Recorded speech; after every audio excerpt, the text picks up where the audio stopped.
Thank you everyone for joining us for another Learning Lunch hosted by FormatApproved.com. My name is Brian Johnson. I'm the Senior Director of Online Education with Format Approved, and I'll be your moderator today. Today's Learning Lunch is titled Top 10 Questions to Ask an EHR Vendor During a Demo.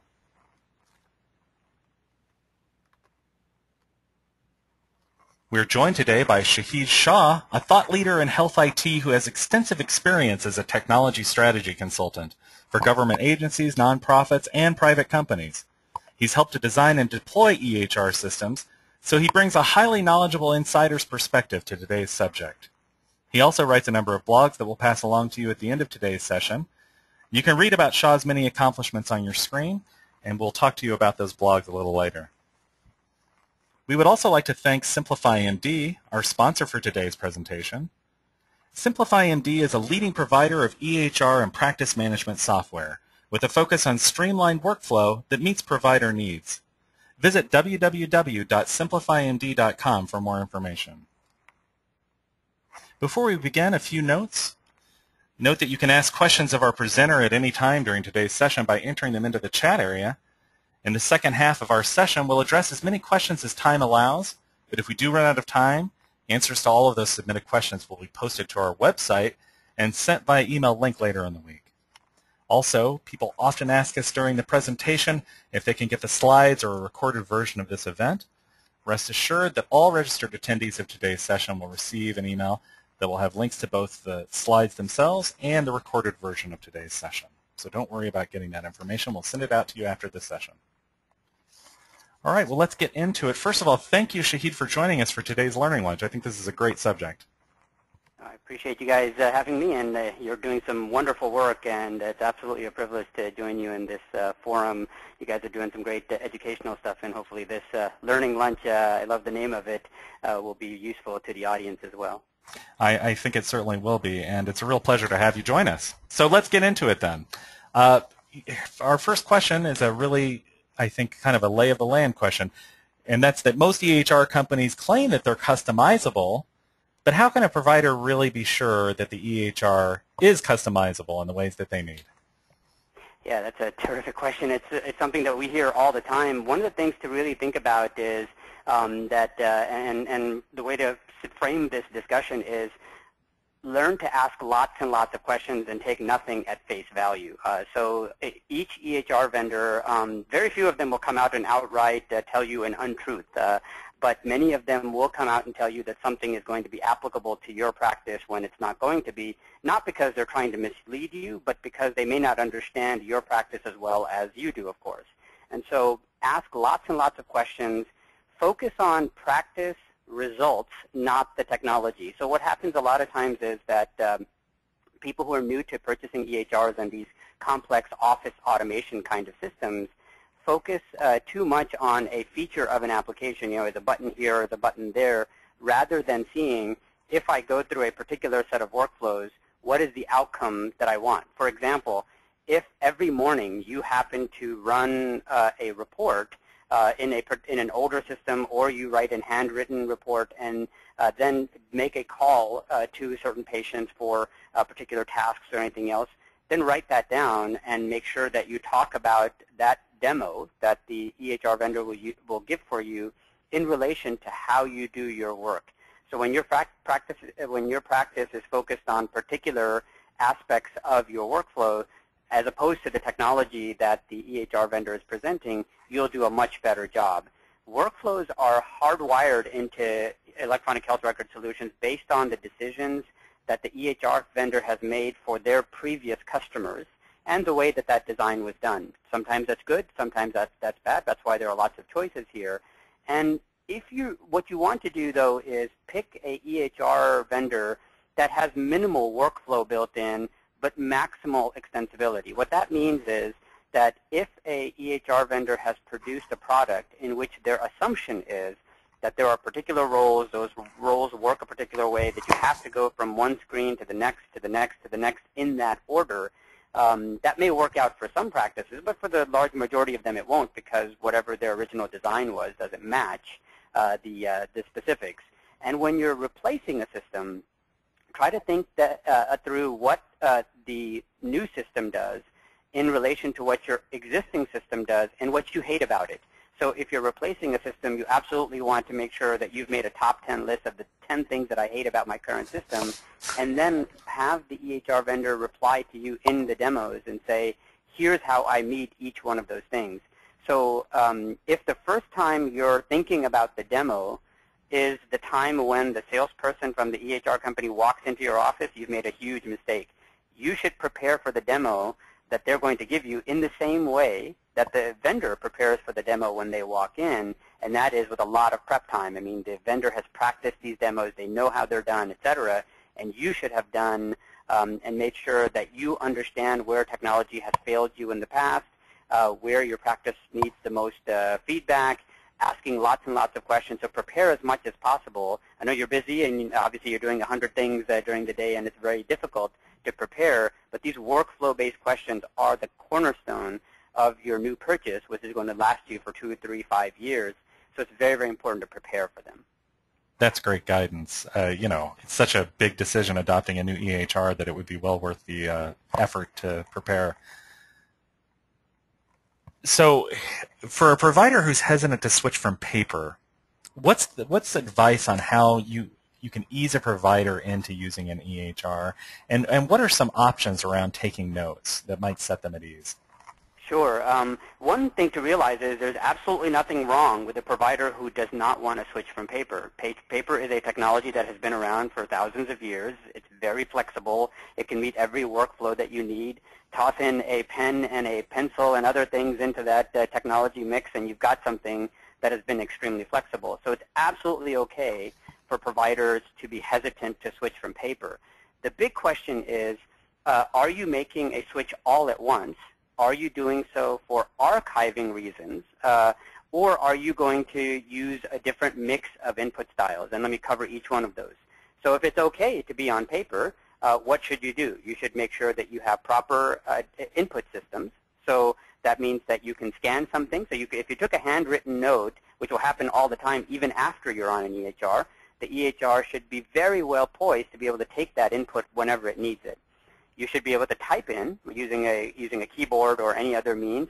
And suppose that you like taking notes in one system, let's say it's Notepad or Microsoft Word or whatever your tool happens to be. Anything that you create a note or input on should be acceptable by the EHR. The EHR that will fail you is one in which they say, you have to be on this screen, you have to be in this field, you have to type in using the keyboard, and that's our only approach. So you want to be able to say, I can dictate, I can put an image and scan it in, or I can paste an image into a document. I want to be able to fax something into my EHR. I want to have a transcribing service, and I want to be able to put into it. So because paper is almost infinitely flexible, you need to make sure that the EHR vendor is also as equally adept and flexible as your input. So what you'll see during your demos is they'll be walking you through a very prescribed set of screens. What you want to do is throw in a question and say, okay, this is great on this screen, but what if I just received a correspondence in email, and I now need to put this email into the system? What if I just received a correspondence through snail mail? It just came through the post office. How am I going to put this in? What if I just got a dictation from a doctor? How am I going to put this in? What am I going to do if my MRI machine vendor has now sent me a file with an image? So there's a lot of different input styles, and there's no one way to take notes.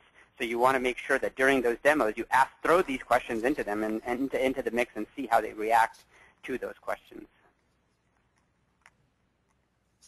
You mentioned faxes a moment ago. How does that work then when a practice receives a fax? How can they get that into a patient chart? Yeah, this is a very, very important factor in your technology strategy decision, because faxes are not going anywhere. Because as long as we have paper, we're going to have fax, and we're going to have paper for decades, so it's not going anywhere. What you'll see, in fact, is that faxes are today still just as popular as they were before. In fact, they're even more popular because digital faxing is so cheap. So what you want to make sure that you're doing is that a fax is just as easy to get into the system as any other input through keyboard or other means. Now, a lot of vendors will come and tell you that, oh yeah, we support faxing, and all you have to do is take that fax file and drop it into this particular folder or something like that. But really, the getting the fax into the EHR is the first problem, but filing it accurately and reliably into the proper folder within your EHR so that when a doctor is looking at it or a billing company is looking at it later, that it's been filed properly. So the best EHRs are those that will have a fax input directly built in so that when a fax comes in, you don't actually have to think about it at all. It just shows up in the system, and it's already there ready for you to do your filing. The second piece is make sure, and ask this question specifically of your vendor, what is your fax input workflow mechanism in your application? Ask them to show you, okay, if I got 100 faxes in today, how do these faxes get automatically filed? How do I file them into the right place within the EHR? What is the disposition mechanism? How do I get rid of spam faxes? I'm sure many of you will see things like travel advisories and a free vacation fax or what are called spam faxing. How do you deal with that? How do you delete it so it doesn't become part of your medical record forever? Huge issues around faxing. Just don't diminish the importance of it. And one way to do that is make sure that some minutes, if not 5 or 10 minutes, are elaborated by the vendor in how faxing is fully integrated into your EHR. And if it's not, walk away and move to another EHR that actually has that capability. Well, and that's great advice. It exemplifies what you're talking about, in that, if you're just at a surface level, they might say that they support fax capability, and you may think that you're in good shape. But if you don't do that deeper dive you're talking about, you wouldn't know whether the process is actually going to work. That's exactly right. And what a lot of EHR vendors have done, smartly from their perspective, is they've put in faxing as a technology to check off the checklist to say, does it have faxing? But if you don't go through the workflow of it, you absolutely won't know that it's not that good, because it doesn't fit directly into the daily workflow. And faxes aren't going anywhere. Don't let anybody tell you that soon, in months or years, the fax machines are going away. They're absolutely not going away. They have to be fully integrated. So how can an EHR work with a practice when the providers have all sorts of different preferences for putting data into the EHR? So one may want to use a tablet, another may want to dictate, another may want to keep on using paper notes. Should they be able to accommodate these different entry methods? Yeah, this is really important, because in a single physician office, this is not obviously a big deal, because the physician who's the lead will make all the decisions. But as soon as you move to a two-provider, multi-provider, or let's say you have a nurse or a PA that is also going to be hooked in, you can't really have a one-size approach. So most EHR vendors assume that they will sell you a piece of software, and then everybody in the entire office is now converting to the new software all at once. That's both unrealistic and a horrible approach, in fact, because the larger your office, the more tailored the implementation. You want your best keyboard person who knows how to type to do it first, and then others to follow later on. So you want to pick an EHR that lets each provider in a practice not only use their own workflow, but their own input methods. So if somebody wants to stay on paper, that's absolutely okay for certain providers to stay on paper while other providers are moving in. For example, one provider may stay on paper and want to scan, while the other provider says, that's crazy, I want to do everything directly through keyboard. Another provider says, you know what, both of you are crazy. I'm going to do things through transcription because I've been using it for a decade, and my transcriber now knows my voice, and everything works out well. So any EHR vendor that's trying to convince you that it's okay to force all providers into one particular input approach or one particular way of doing business is leading you the wrong way, number one. But number two is going to fail. That process is going to fail. So you want to choose an EHR that lets some providers be on papers while others are electronic, while others are on one input mechanism, such as keyboard or transcribing or image-based or dictation-based. And if that mix isn't possible in the EHR, and you're part of a larger group, at least 3 to 5 providers in your group, and they don't all agree with each other, you're in for a long, painful deployment if you try to put into an EHR that has a one-size-fits-all approach to input and workflow. So there's it's one thing to adopt the system, but what additional costs can a provider expect to pay down the road for their EHR? Yeah, so this is something that a lot of our customers and folks that have moved on to EHRs a few years back are now starting to realize is that if you've started to become less and less dependent on paper as your primary input mechanism, it means that at least at a minimum, the computer to staff ratio has to increase. Typically, when you first start out, when you first started out with no computers, of course, there was nothing there. When you had practice management software only, you could get away with one computer in the back room and everybody else was still on paper. And then you started to do a little bit more scheduling, et cetera. Then you started to see more computers in certain areas, but most of your staff could still walk around without access. But think about the scenario where you've now got everybody fully electronic. You need to make sure that your cost of computers is accounted for, because every room, potentially every person needs access to either a full desktop or a tablet of some sort.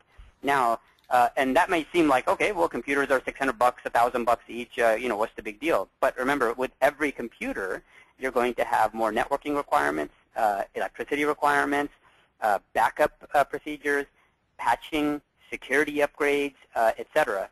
So you want to work with a vendor who's understanding that and make sure that the technologies that they use allow you to increase the number of computers that are using it without having software on every machine or patching it, et cetera. There are some vendors also that provide you agents, little agents that run on your PCs that watch the PC for you, making sure that the PC is running properly, that it's been patched, it's been upgraded, and they can tell you remotely that there's something wrong, that the networking connection between a PC and the server are maybe not working properly. So keep in mind that the HIPAA omnibus rules, which were literally just released a few weeks back, have extremely high penalties compared to what they were just a few months ago. And any problems that you have in security and patches and updates will get exacerbated as you move further and further into electronics. So the additional costs are going to be borne primarily by new hardware, potentially new software, security management, remote access and support to this technology that you've implemented, additional network requirements, so associated with, for example, more network bandwidth or faster internet access and those kind of things. So think about it, and if you don't have a good IT consulting strategy or IT consulting team that can do that for you, do bring them in. Spend a few hours, let them spend a few hours and say, okay, when we move from no computers to 10 computers, what will that total cost of ownership? You'll hear that term TCO many times. Think about TCO and say, what is our total cost of ownership when we have 10 computers? What does it look like when we go to 15? What does it go to 50, 20, 25, et cetera? And don't be shy in putting in additional hardware for your additional needs. It's okay to have one in every room, or even have a 2-to-1 ratio where you have 2 devices for each person, because once you're electronic, every little thing matters as far as your workflow is concerned. But there definitely are additional costs to think about a few years down the road. So this is a great question about integration with billing. How can billers access an EHR? What should people's expectations be around that? And how can they protect their information as well? So the best case scenario is to work with vendors, and this is something you can actually have them demo to you when they come in and show you stuff, is you want to allow remote access and multiple user access to your patient charts. And those aren't the same thing. Let me explain that slightly. Remote access simply means that I can be at home or at my biller's office, and they can connect remotely. Sometimes you'll hear the term Citrix or remote desktop. Those techniques are older and more expensive. What you want are fully web-based systems that don't need any special networking or other what are called VPN, virtual private network technologies. So remote access is one aspect, but the other aspect, which a lot of EHR vendors don't do well, is multiple user access to patient charts. So multiple user access simply means if 5 of us in the same workflow, let's say a physician, a nurse, a biller, all access the same patient's chart simultaneously for different parts, like somebody's looking at the financial record, somebody's looking at the clinical record, that should not only be supported, it should be thoroughly seamless. You have to be able to say, oh, of course, anyone can jump in. Of course, anyone can add information. the patient record doesn't get locked for some reason from one person while the biller is looking at it. So, the biller is in the record and the doctor can't see it, or the doctor is looking at the record and the nurse can't see it. It's a bad design in many cases. So want to make sure remote access and multiple user access are both documented and demoed to you. You want to choose EHR software that allows billing companies to have their own users. So you can actually have a user from a remote facility and say, don't never allow, for example, the same user ID that you use inside your practice, and just share that username and password to outside the practice. So what you want to do is create user accounts for every biller. Even in that billing company, every user should have their own account. So when they leave, you replace a user account, so it's very clear from a HIPAA perspective who's seeing a record, who's updating it, et cetera. And you want to allow them to remotely access it without any hardware, software, special tools, because those add costs. And you want to make sure that additional users in the EHR don't cost you more money. So if you have 10 users within your office, and then your EHR company tells you, well, if you want to add 5 more billing resources, you need to now add more money per user, that's, of course, a bad idea. So make sure that that's not the case. And ensure, when possible, if you really like your billing company and they're a partner of yours, make sure that they're fully involved in your selection process so that they can ask the questions that are important to them, because it's great to get an EHR, but if it makes billing process worse, you're actually, of course, not in good shape. But the last thing to consider also is what will happen with transcriptions. EHR companies do not normally deal with transcriptions very well. You want to have a seamless interface from transcribers that automatically, and this is very important, some EHR companies will come and tell you, oh yeah, all you do is you take the email and you come into this portion of the application and you hit the upload button. You do this for 20, 30, 40, 50 documents a day. Now you're spending minutes or hours just focusing on getting transcriptions. And you want an approach that says, here's a simple approach that somebody can either email something straight to or put into a Dropbox-like environment where the transcriptions are automatically pulled in and automatically filed so that those transcriptions can be used for coding and billing purposes immediately without someone having to go through the process of putting them into a file.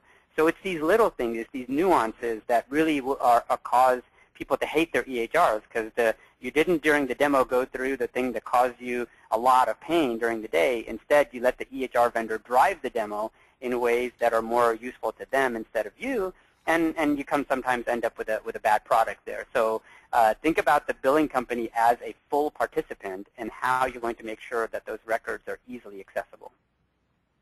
Yeah, if there's a theme here, it's that you really need to take control of the demo to some extent, or at least be sure that it addresses your needs and not just the razzle-dazzle of the product demonstration. Precisely.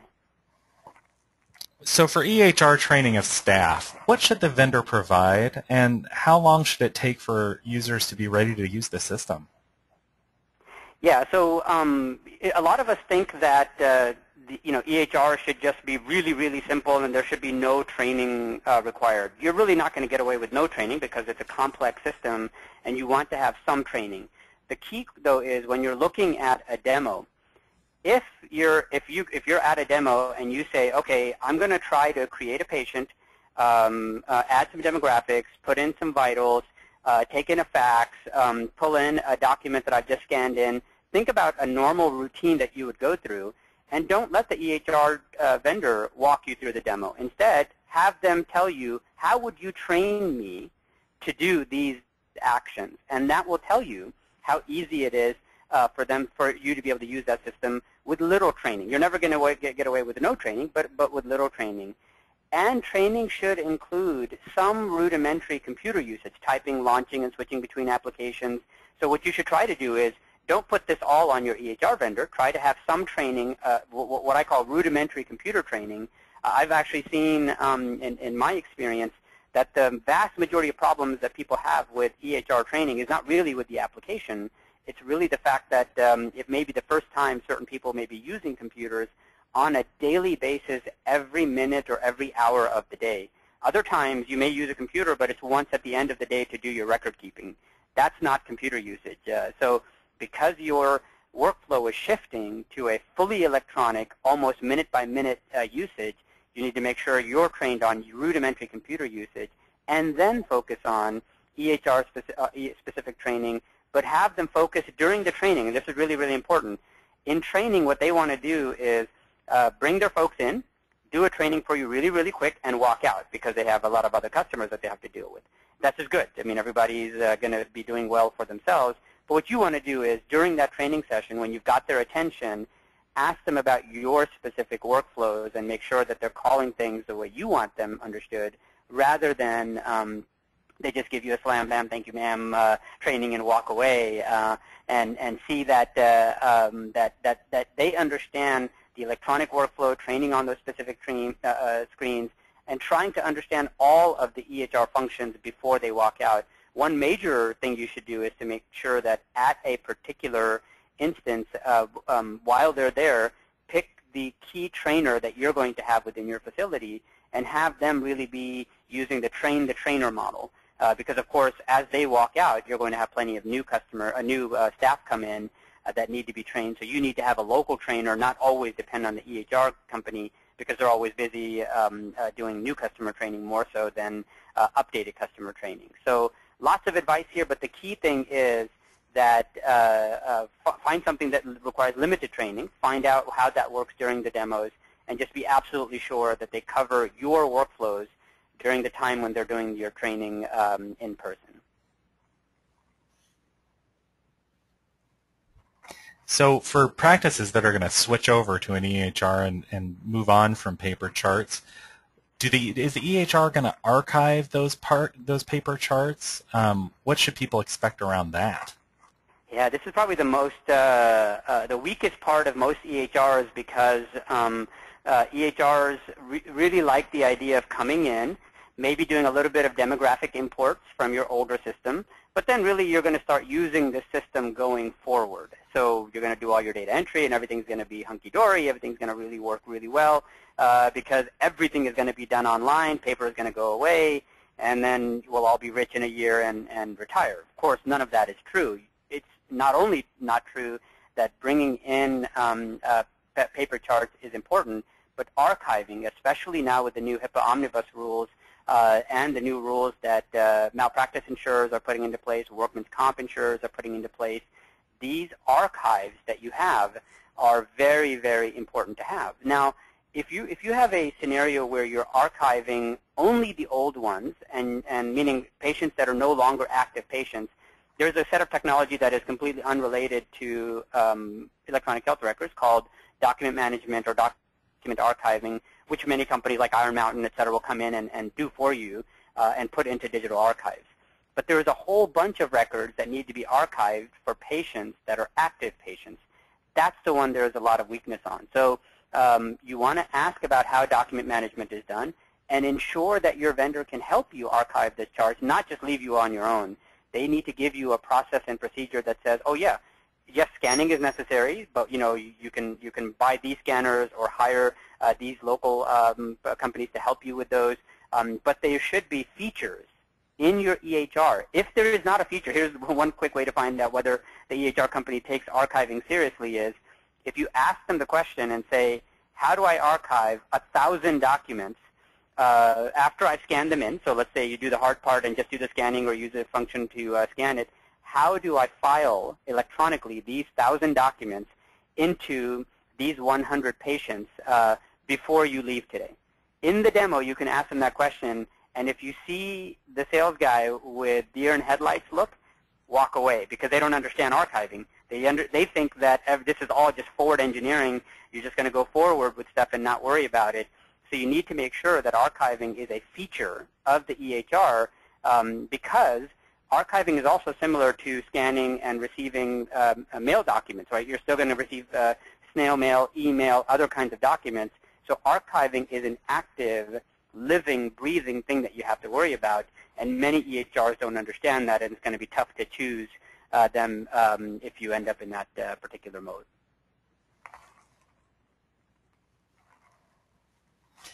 So here we're talking about sort of the functionality of the EHR and the capabilities that it brings to a practice.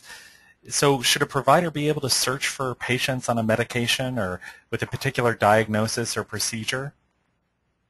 Yeah, this is a key requirement of what is now more properly termed population health. Now, most practices don't really deal with populations of millions. That's what the government and state and other localities deal with. But practices, even a single doctor practice, will deal with at least a couple of thousand patients. And if you have 3 to 5 doctors in your practice, you're dealing with tens of thousands of patients. So this idea of doing population management, you may read about it many times and say, oh, that's not us. But it really is. Every EHR must be able to help you do population management. One, because it is a meaningful use requirement where you need to be able to search for specific types of patients. But the important thing is, once you search for them, can you repeat that search again a week later, a month later, et cetera? Does the company have does your vendor have the ability to let you define those and create common searches and let you run them routinely and quickly? Now, it doesn't have to be something that you say must be able to be done immediately all the time. But remember that population health is simply a fancy term for doing what you're already doing today. Like, I need to know what patients are coming in the next week on my schedule so I can make sure that I have their records, that I've done their eligibility checking, et cetera. And so these things like finding out what patients fall into category A, B, or C, whether it's by schedule, whether it's by gender, who are all my kids that are coming in next week for vaccine shots? What are all my patients who are diabetics that haven't had a lab result appear, an A1C lab result appear in the last year? So these things, so do a little bit of searching around population health and population management. Don't worry about the government size population, but do worry about your size population, and just make sure that the functionality that is in the meaningful use compliance requirement isn't just the functionality that was put in for checking off a feature list. So many of you are probably not familiar, but the certifying bodies that certify for meaningful use only check to make sure that a EHR vendor has a feature. They do not check to see how well it works. Does it fit your workflow? Will it fit your workflow? Does it work bug-free, et cetera? So what you want to be absolutely sure about is that they have this population management feature through searching, and that once you learn how these searches are done, you can figure out how to do these searches relatively routinely and quickly over time. So the simple answer is, should you be able to easily search for patients on a med or a particular diagnosis or procedure? The answer is absolutely yes. What you want to think about is, what will you do with the result of that? So there are some EHRs, for example, that will let you run a search and produce an Excel document. And from that Excel document, you can then spend a week or so working off that list and doing whatever you need to do. That is called workflow flexibility.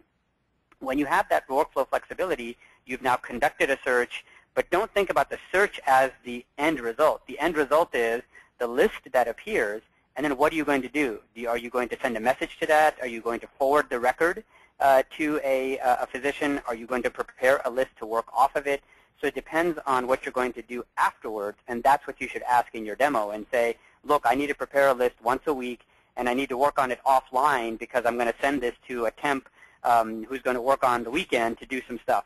Well, that temp may not know how to use the EHR system, and they need to work off of a list. How will you do all of that? So I always like to say, think about what you're going to do with the list, not so much how are you going to prepare the list. Well, before we continue, I just want to remind our guests that we are going to save some time for questions at the end. So it's a rare opportunity to ask our experts some questions about EHR adoption and questions you should ask. We already have a couple of questions now, but we'll save those for the end of our session. So let's move on with our presentation. What should folks expect for technical and end-user support from the EHR vendor? Is there going to be a cost associated with that? And is it going to be a deal where they'll call you back the next day? Or what should their expectations be for support? Yeah, this is one of those things where if you have a very technical EHR company, they happen to not really like the fact that they have users that call them up. They consider that a nuisance or something that they are just dread is picking up a phone call from a customer who might have a question about their product. So they often offer minimal support And often maintenance, like software upgrades, et cetera, is not included in the cost, and it's often added later on. Like if you want to upgrade next year, you'll pay another 10, 15% of maintenance from a license perspective, or they're going to bump up the cost later on. What you really want to do is buy from a vendor whose support costs are built in for sure, but with an immediate, preferably US-based phone and email support personnel with very good language skills and knowledge of meaningful use, clinical workflows, and related healthcare business topics. Now, that's a long laundry list of things that you should look for.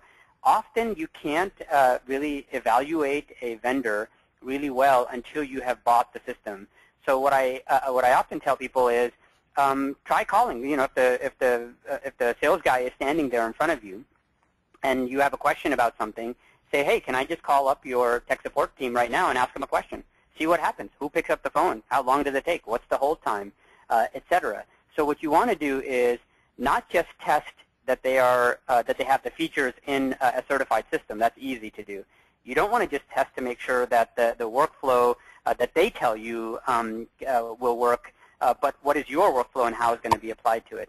Then when you have training, as we discussed, you want to make sure that your training requirements are fit into that demo process and they talk about it. And then with support, you can test support either during that demo or at a subsequent time. Obviously, you can't do everything all within a half hour, 1 hour, 1.5 hour demo. But do try to evaluate and test them before you buy from them.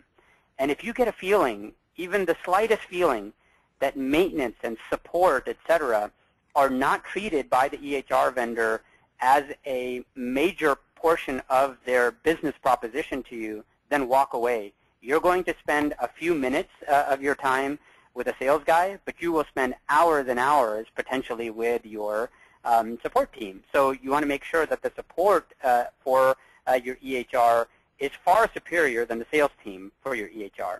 And what you want to make sure is that that they have reasonable knowledge of, not every technical support person will have deep knowledge of meaningful use, but they might be able to point you to someone else within the company, et cetera, that can help you with your meaningful use questions, your clinical workflow questions, and related healthcare and business topics that are coming up. So there are, for example, a lot of free EHR vendors out there, lots of very, very inexpensive ones where somebody will walk in, hand you software, and then walk away.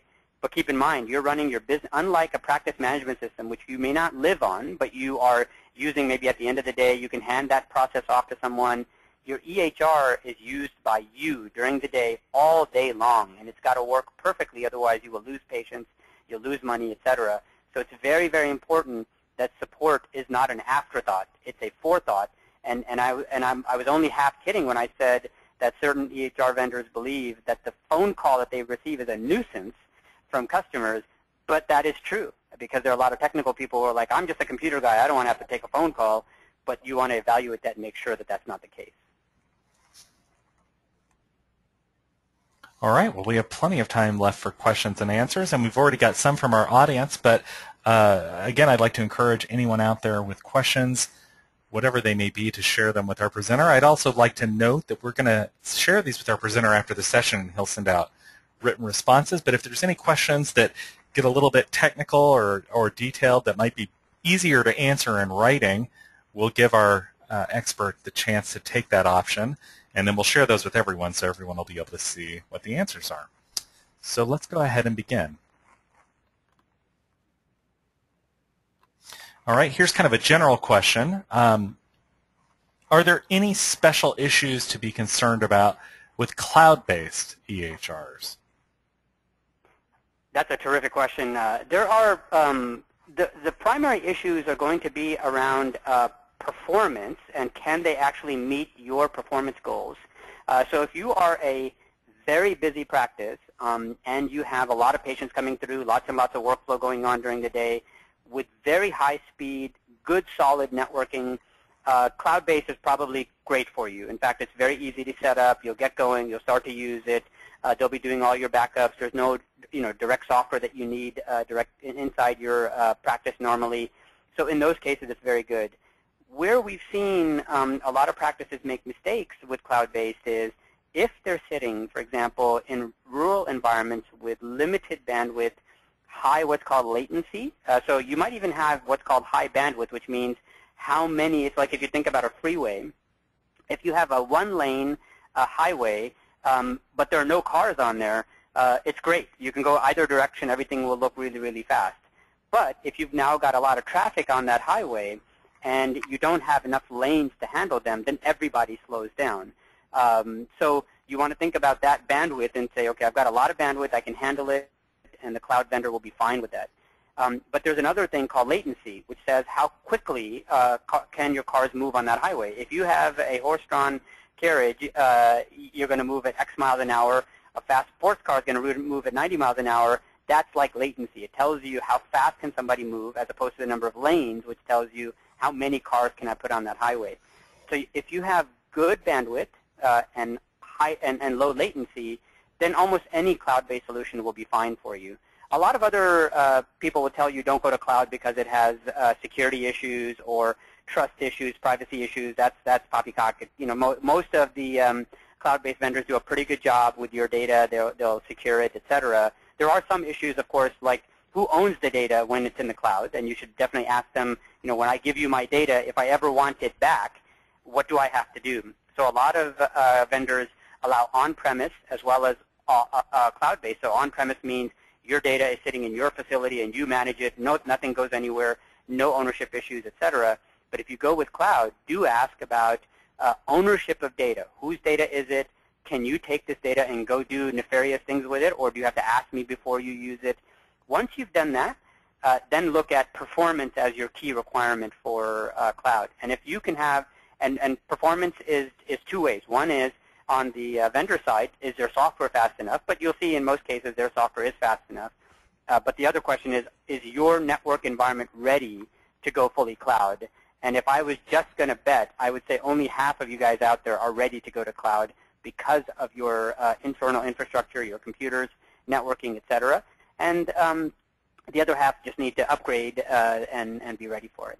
So is that, in terms of the capabilities, is that mostly a matter then of just, you know, setting up a faster network for the practice, or what would be involved, or is that just a technical question to work out with your MSP? Yeah, you can. It is a somewhat technical question, but one part is definitely look at your faster network. But keep in mind that your workflow. Let's say, for example, you're in a scenario where you have 3 doctors. 2 of them are still on paper. One of them loves his EHR, cloud-based EHR, works great. Well, those 2 that are on paper still are going to be doing a lot of scanning, and they're going to do a lot of imaging, maybe transcriptions, etc. Those are much bigger packages of information that have to go up and down. So if you are a practice that is fully electronic, you're completely on the EHR, very little paper is flying through, performance is going to be good for you. But if you are a practice that has lots of paper still, you have to do faxing, scanning, etc., and that data has to go from your system, from your facility up into the cloud, that may not be so good for you. But definitely ask these questions of your EHR vendor, and if they don't give you this kind of qualification, then they're not thinking about it well.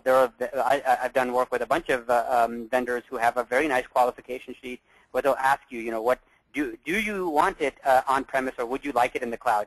If they don't even give you that choice, you've got a problem, because a lot of vendors are cloud-only vendors, and that's a problem, because if you happen to be a fairly sizable office, let's say you have 10, 15, 20 staff, if you wanted an on-premise solution, you should be able to ask for that. It shouldn't be the vendor telling you, no, on-premise is bad, cloud is great. They should be telling you, here are the benefits of cloud, here are the benefits of on-premise. We recommend you go to the cloud, but if your requirements and budget, etc., allow you to buy a server and put it in and you're going to be more comfortable with that, by all means, you should be able to do that without the cloud vendor, without the EHR vendor telling you, no, this is a bad idea, or if you only are a good vendor if you're only in the cloud. That's not true at all. Any good EHR vendor will give you a choice. A vendor who only gives you one direction is telling you that because that's all they support, that's all they wrote it for, etc., not because there's actually some good or bad technology there. Now, you said that HIPAA and privacy concerns aren't really a special concern with a cloud-based EHR. Is that because, you know, it's sort of the price of admission to even have such a system, that everything's going to be passed through encrypted communication, and that it's basically as secure as a system inside your network would be anyway? Or why do you say that? Yeah, primarily exactly the way that you've said it. And the way to think about it is that a cloud-based vendor, the reason why security is often in the cloud better than the security that you will have in your own shop is that you've got a vendor whose only job it is, as a vendor, to give you software, secure it, manage it. They will be in much worse shape if they had a breach because they have so many customers that they're dealing with. So remember, they have full-time personnel helping manage security, doing monitoring of the servers, etc. If you happen to put some software and servers inside your own shop, who's going to do that for you? So there are some good vendors out there that will give you a server that you can put inside your premise, and they will remotely manage it for you, right? They will remotely see to make sure that its server is there, that hacking attempts aren't being done, etc. If you have that capability where it's on-premise and remotely managed by the EHR vendor, that's great. Try not to choose one in which you're using the old-style licensing model where the vendor hands you software, installs it, walks away, and only you know what's going on, and you have to call the vendor when something goes wrong, which means that you're not having proactive monitoring, etc. But you're absolutely right. The reason why security and privacy is not an issue in the cloud is it is the price of admission. No serious cloud vendor would offer their software, given the HIPAA penalties associated, if they weren't doing their bare bones minimum. The question is always, most security breaches don't occur on the server side of the cloud. Right. They occur on paper or files that are left on PCs inside a doctor's office. Somebody put something on a USB stick. I mean, if you think about the vast majority of break-ins, meaning medical identity theft, occurred because data was on laptops, mobile devices, USB sticks, etc., that walked out of the office. That's been the vast majority of them. There have been some recently in which some people were doing very bad things on the server, not properly securing them, not looking at monitoring them. So bad things have happened, but it's been very, very slim. And, when people are walking out with those laptops and then, unfortunately laptops get stolen out of cars and that sort of thing, it's really a technical and a human failure. I mean, if they had, but really it's mostly an administrative failure because, if that laptop had been encrypted, that wouldn't be a breach. And that's basically a failure to properly organize that PHI and keep track of it. Absolutely. And in fact, with the new HIPAA omnibus rules, the reasons why they increased the penalties so much is they added more language on what it means to be negligent. And it absolutely is negligent for you to put anything, any PHI stands for protected health information.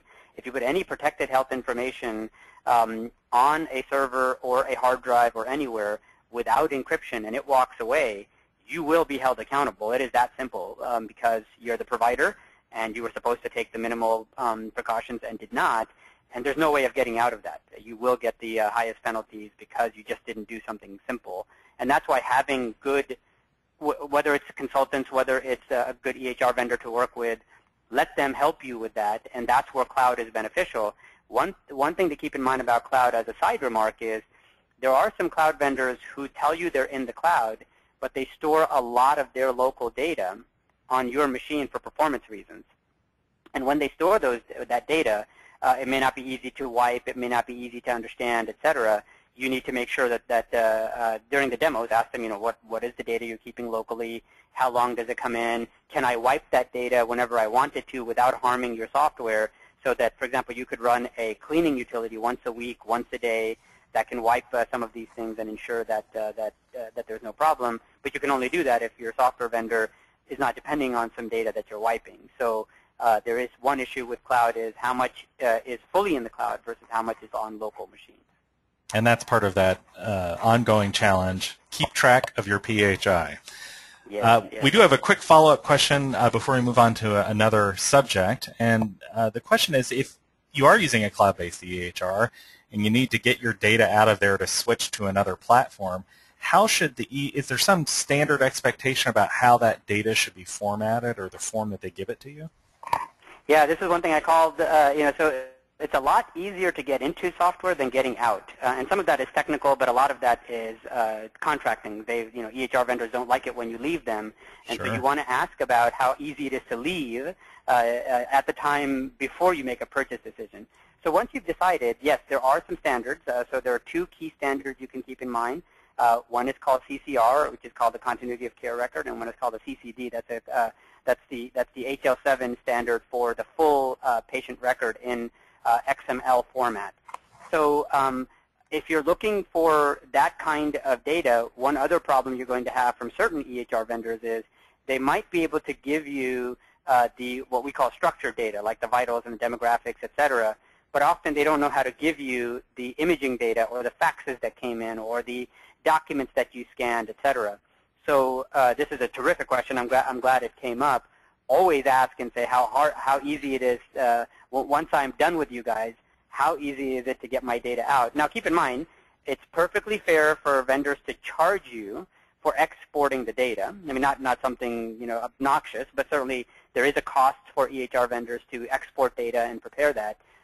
But thanks to meaningful use, in this case, meaningful use does require CCR, CCD, and other export formats. And so you can certainly make sure that part of your agreement is that if you ever want to leave, you will want this, and that for some reasonable set of fees per patient record, like think about how when you duplicate a patient record, it costs something to make copies, et cetera. That's how it will be for EHR vendors. Do put that in and understand that, though. All right, let's move to another subject. How can a practice be sure that an EHR will support meaningful use stage 2 and ICD-10? Yeah, so the meaningful use stage 2 you can get usually from the salesperson will be able to handle that question pretty easily. Every company already knows by now, all EHR vendors know by now whether they are looking or updating what's called their technical roadmap. So you can ask them a simple question: is meaningful use 2, stage 2 certification on your roadmap? If they answer yes, just ask them, okay, when are you expected to release it? They might tell you, Q1 2014, or they might tell you this quarter or some quarters from now. So I think what you're going to see is that most of your reputable vendors will be MU Stage 2 compliant. Now, there are about 600 or so Stage 1 compliant systems. Only about 200 of those will be Stage 2 compliant because many of the other ones just don't have the technical capability to upgrade. So it's likely that you're going to find a lot of lag. Just ask your sales guy and you'll get that answer. ICD-10 is a little bit more tricky because most vendors will support ICD-10 for entry of new codes. Where you might have a problem is getting that vendor to help you convert older codes from ICD-9 to 10, or to give you features or functions that are specific to ICD-10, for example, for clinical decision trees and other things. So ICD-10 is really not as much a vendor problem, and it is because there are some things that they need to do. It's more of a workflow problem for the practice, though, because you have to learn how to code more.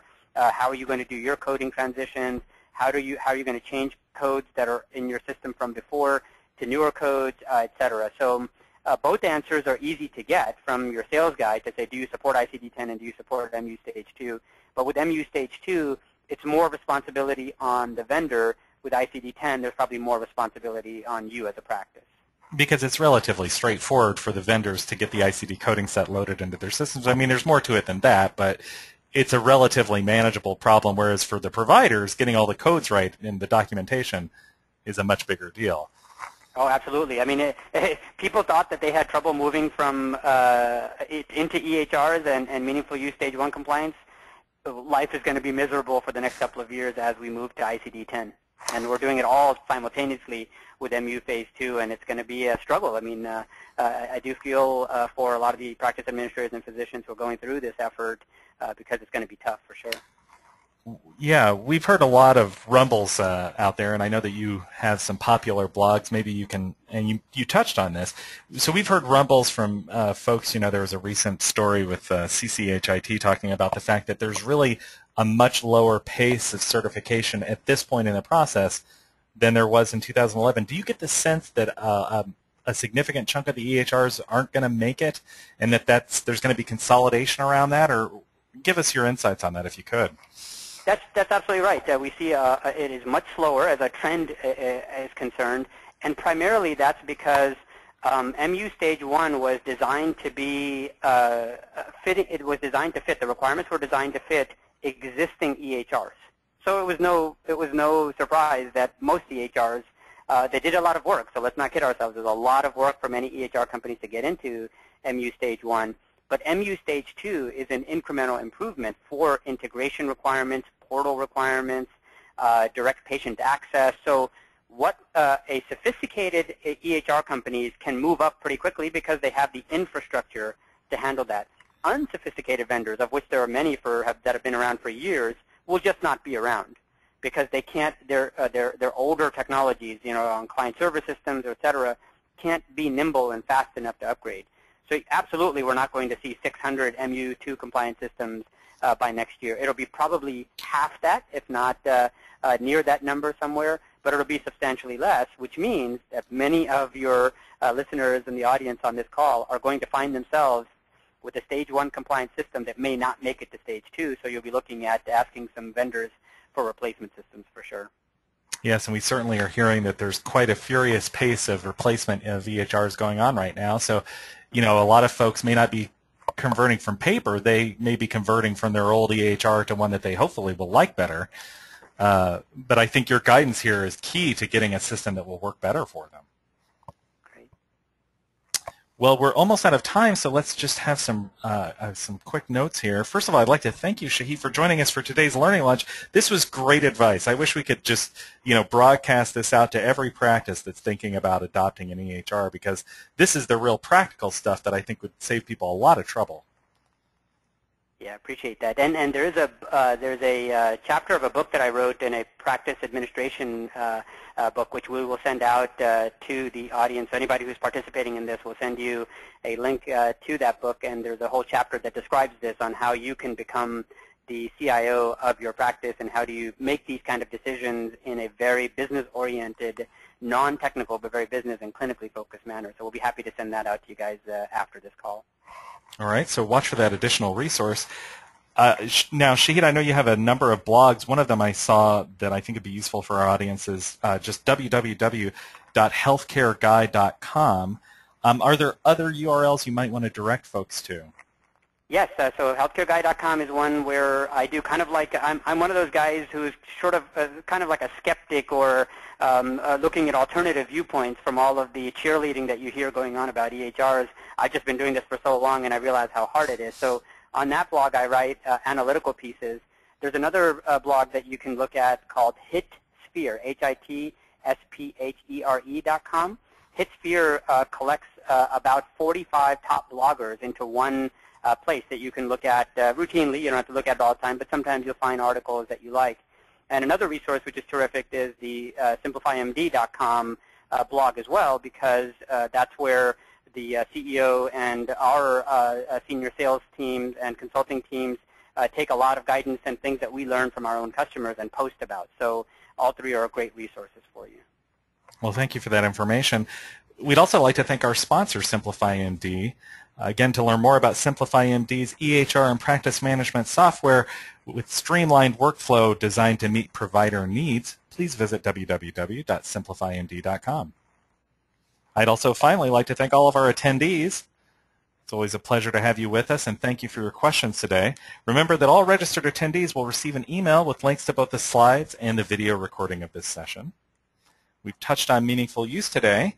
For comprehensive training in meaningful use, register for Format Approved's Certified Meaningful Use Professional, or CMUP course. The course covers the requirements for both Stage 1 and Stage 2 of meaningful use for both eligible professionals and eligible hospitals, along with clinical quality measures, HIPAA considerations, and more. Visit formatapproved.com/education/courses_CMUP.html, or if that's too much of a mouthful, you can see the URL on your screen there to register for this course or learn more. Visit formatapproved.com to learn about our upcoming Learning Lunches. The Learning Lunch button will take you to our entire slate of upcoming webinars where you're able to learn more and register. Our next Learning Lunch will air on November 5th, and we'll cover the subject of what to do if you missed the September HIPAA Omnibus deadline.